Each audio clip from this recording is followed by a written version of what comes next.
এখন আমার জন্য চা বানাবে। তুমি কি দিচ্ছ এখন? চা পাতা। কয় চামচ দিবে যে? 1 চামচ আর 1.5 চামচ।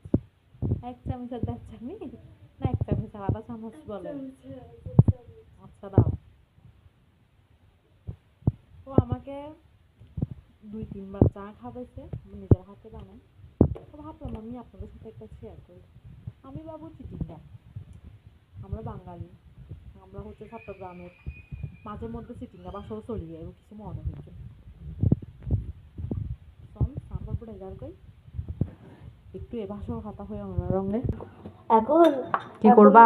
এখন করবো যে দুধ পাউডার দিব যে। তাও এতগুলা?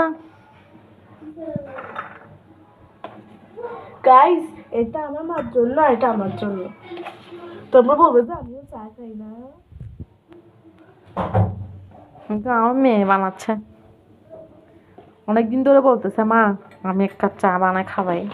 আমি যখন টায়ার্ড থাকি বা কাজ টাজ করতে ইচ্ছা করে না তখন মেয়ে বলে মা তুমি বসো আমি একটু চা বানাই খাওয়াই। গান করছি, এক কাপ চা বানাই মার জন্য, দুধ পাউডার দিচ্ছি, চা পাতা দিচ্ছি, চিনি দিচ্ছি সামান্য, এক কাপ চা বানাই। গাইস চা রেসিপিটা ভালো লাগলে অবশ্যই লাইক কমেন্ট দিয়ে আমাদের পাশে থাকবেন। দেখুন না অন্যরা আর মাইয়া হব বড় কি হর অন্যরা মাই কথা কিলি আর কিচ্ছু না লাগে। তো দেখো এটা অনেক চা পাতা দিয়ে দিয়েছি, এখন আমি গুড় ঢালবো। এই যে রোশনি, তারপরে এখানে আছে চা হয়ে গিয়েছে, এখন আমি ঢেলে নিব এটার সাহায্যে।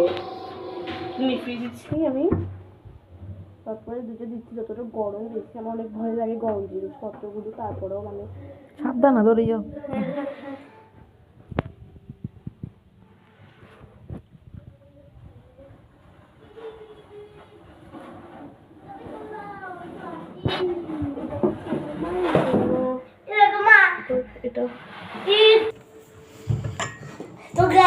দেখেন দেখেন মেয়ে চা বানিয়ে নিয়ে আসছে।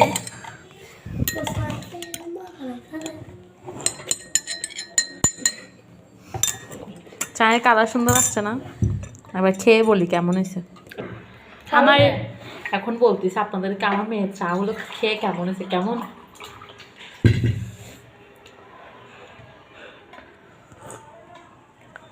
সত্যি তো দারুণ হয়েছে। সেজন্য আমি মেয়েকে বলি যে আমাকে চা বানাই দিতে।